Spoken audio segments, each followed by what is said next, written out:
episode of Dear Judy Scotts? I said you really do not like criticism from people.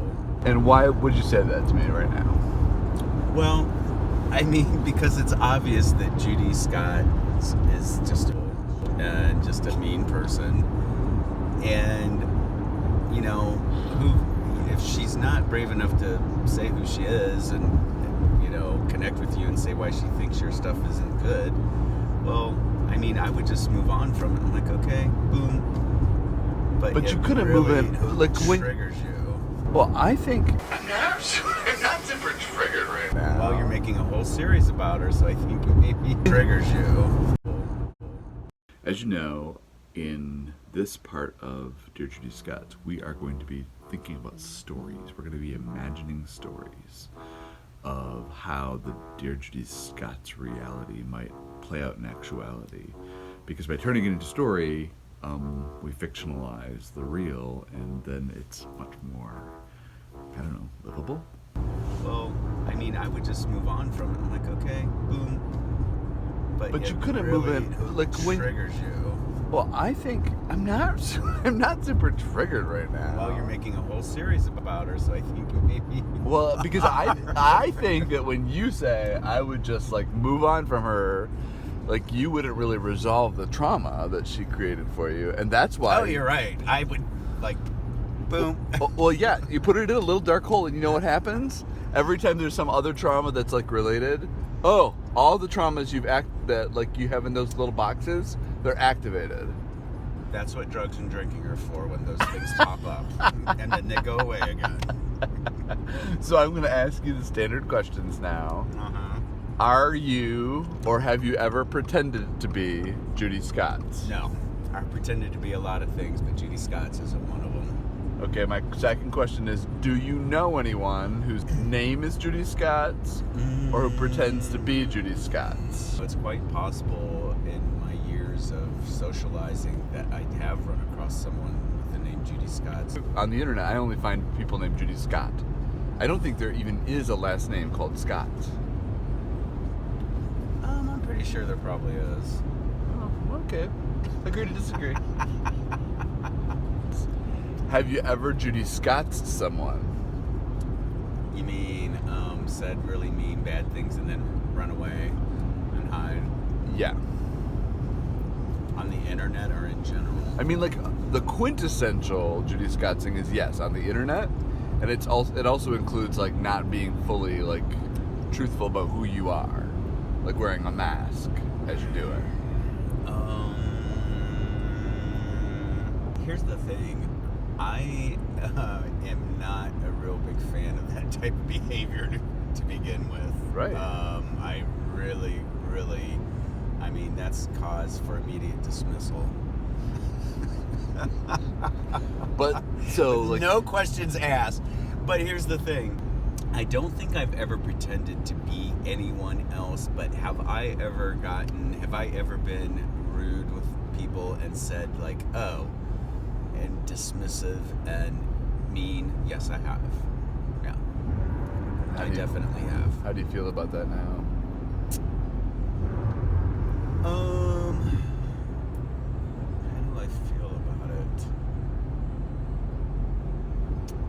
I think in some cases it was a bad thing to do, and I probably should apologize to some people.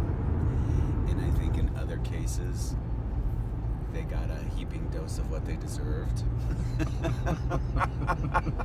And I gave it to them. But yeah, I mean, I think there are some cases when I've done that to people that, yeah, there are some people that deserve an apology, and I may have gone overboard, but there are some people that definitely, you know, you never want to put baby in a corner because... Because baby has some unresolved shit in all the boxes. And I will come out of the cage and attack you like a lion. No. I mean, I don't think I've ever pretended to be, like, as, you know, mask on the internet. Like, oh, I'm Joe Schmo, and I saw you walking down the street yesterday, and that was a horrible outfit you had on. Right. Okay, so like as you know, one of the things that we're trying to do in this season of JudyScottsing is we're trying to think about like what's the story here? Like let's make this into a story, because stories, when we turn our lives into stories, we get to transcend them. So like what happens next in like a good movie version of Dear Judy Scotts? Probably maybe that Judy Scotts turns out to be someone you interact with every day, and she's working behind the scenes to do something to you, like a Gone Girl movie, or like a Twister at the end. And, oh my God, it's you, Judy. You're Judy Scotts. We've had lunch every day, and you've never said anything. Oh my God, and I let you into my house, and you lied to me, and you looked through all my things. God, are you sure you're not Judy Scotts?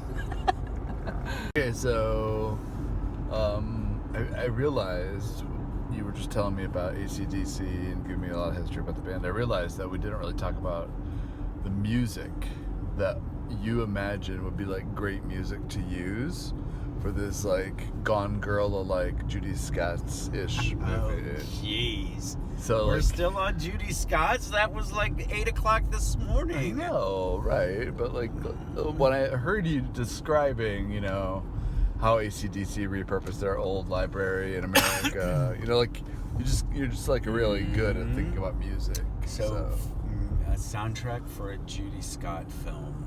Like a Gone Girl style, you know. So David, I mean, it doesn't have to connect to David Fincher's music styles at all, but like I want to know what like kind of vibe you're, even just one song. So Judy Scott soundtrack. I mean, I don't want to correct you because that's a little Judy Scottsy of me, but it is definitely Judy Scotts, not Judy Scott. Definitely, you would need to have the Carly Simon song "You're So Vain." I think that throw in some like retro, not that You're So Vain is retro, but some retro early 70s European rock like Venus by the Shocking Blue. I'm your Venus. Dun, dun, dun, dun, But not the dun, Bananarama version. No, not the Bananarama version, the original version. Right. I think maybe something really like hard rocky. I like the idea of a hard rock song for like I'm guessing that grinding toward the climax sequence. You know, the preparation for battle, whatever the battle is. We don't really know that necessarily. Yeah, I'm guessing.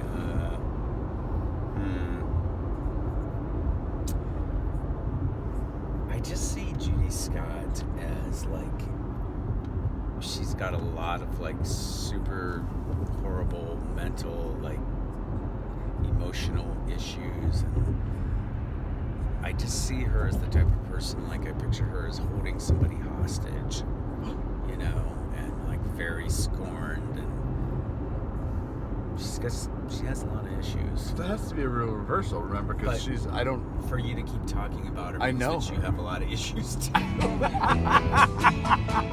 So I think you guys are made for each other.